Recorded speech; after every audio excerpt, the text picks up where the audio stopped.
el efecto de un aumento leve del riesgo de padecer miocarditis o pericarditis, particularmente en la población joven que se es sometida a vacunación con vacunas que tienen RN mensajero como su principal vial de protección. Esas son las vacunas de Pfizer y las vacunas de Moderna. Y en definitiva, después de hacer un exhaustivo examen de todos los casos que se han presentado, que están alrededor de 1.200, como decía en su reporte, a lo mejor subió un poquito más en los últimos días, pero en realidad está alrededor de ese número. El riesgo es muy bajo de padecer la enfermedad y la gran mayoría de los casos han sido casos absolutamente leves, sin ningún tipo de complicación, por lo que con mucho las ventajas de la vacunación y la protección que se obtiene con la vacunación excede con mucho los riesgos de tener esta complicación miocárdica. En Una ca- miocarditis que, no, disculpe, adelante, doctor, adelante. no, una miocarditis es esencialmente una inflamación del músculo cardíaco. Así como ustedes oyen hepatitis, amigdalitis, esto es una inflamación del músculo cardíaco.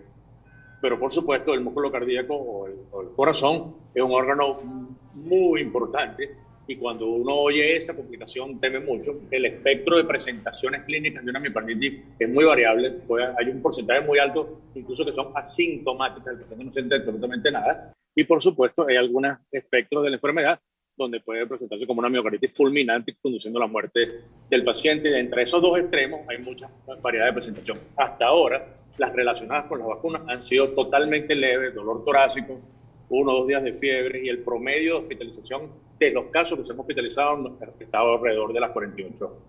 Esto quiere decir, doctor, que en el caso de que un paciente pues tenga esta complicación, esta inflamación como consecuencia de la vacuna, puede ser, digamos, puede padecerlo de forma temporal, se puede atender, Sí, puede superarlo. absolutamente, totalmente. O sea, la inmensa mayoría de los pacientes la van a superar sin ningún tipo de complicación. O sea, va a pasar como un evento desagradable, pero más nada. En absolutamente le va a representar ningún riesgo para su vida, sobre todo porque estos pacientes esto ocurre particularmente en la población joven. Esto ocurre particularmente en la población joven. En este momento en los Estados Unidos se han vacunado alrededor ya de 180 millones de personas. Imagínate, 180 millones de personas nada más en los Estados Unidos, contra 1.000 casos reportados. O sea que la incidencia es realmente muy baja. De esos 180 millones de personas, probablemente 40 sean adultos jóvenes o un poco menos.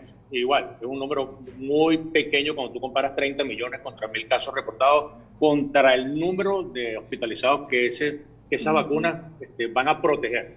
Esas vacunas, al menos en esa población, por cada 1.000.000 de dosis van a salvar al menos 11 vidas, pero además van a disminuir al menos 300 hospitalizaciones, 300 hospitalizaciones en UTI, y van a disminuir al menos más de 10.000 casos de COVID. O sea que los números, cuando los contrastas, no tienen nada que ver unos con los otros, y el padecimiento o esta complicación, que es un efecto secundario de la vacunación por una reacción de hipersensibilidad a los componentes de la vacuna, en realidad hasta este momento han sido manifestaciones completamente leves y controlables.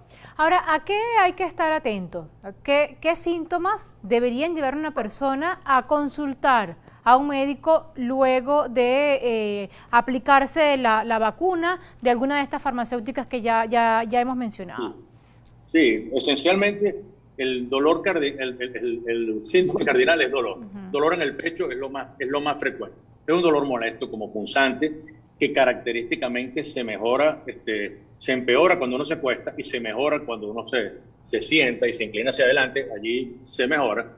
Puede acompañarse de fiebre, puede acompañarse de mialgia. En algunos pacientes da un poquito de falta de sensación de falta de aire, pero esos son los síntomas generales. En algunos pacientes puede haber palpitaciones. El tratamiento es totalmente sintomático, es un poquito de antiinflamatorio o de analgésico no antiinflamatorio de acuerdo a las sensibilidades del paciente. Reposo y, como te dije anteriormente, en 48 horas la inmensa mayoría de estos pacientes incluso ameritaron hospitalización, porque un porcentaje muy bajo amerita hospitalización, pero de los hospitalizados el promedio de estancia fue de 48 horas. Por lo que pareciera que estamos enfrentando una situación bastante controlable. Ahora, una de las informaciones que han arrojado estas evaluaciones es que se presenta fundamentalmente luego de la segunda dosis en quienes se presenta, pero Sí, que se presenta. no se descarta también que en la primera dosis pudiese generar algún efecto similar. Quisiéramos su comentario al respecto, doctor. Sí, con seguridad, más del 70% de los casos se han presentado después de la segunda dosis y generalmente ocurre pocos días después de la segunda dosis, entre el primero y el quinto o séptimo día de la segunda dosis. Pero puede presentarse algunos días después de la segunda dosis, hasta el día 14, o puede presentarse asociado a la primera dosis, porque al final pareciera una relación de hipersensibilidad a los componentes de la vacuna. Por lo que inmediatamente después que los pacientes se vacunan, hay incluso un caso que en las primeras 24 horas presentó la reacción. Pero bueno, lo importante es que si tú te vacunas, que estés pendiente de que en los siguientes días, sobre todo si vacunaste a un niño después entre los 12 y los 25 años, ese es el grupo etario que con más frecuencia pudiera presentar la complicación, si la presenta. Pero con toda seguridad, si fueran nuestros hijos, estarían vacunados. De hecho, todos están vacunados sin ninguna duda porque la protección contra la enfermedad, la posibilidad de que tú tengas una infección o una miocarditis por el COVID es entre 10 y 20 veces más que la posibilidad de que tú tengas esta complicación leve en relación con la vacuna.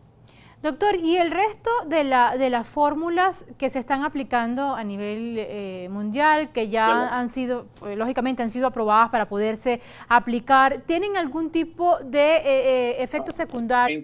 De incidencia leve que tiene las vacunas de RNA mensajero, que hasta ahora han sido, por cierto, las más efectivas. Hay algunos casos de dolor torácico y sospecha de miocarditis descritas en algunos, pero son muy aislados, no como en el caso de estas dos vacunas.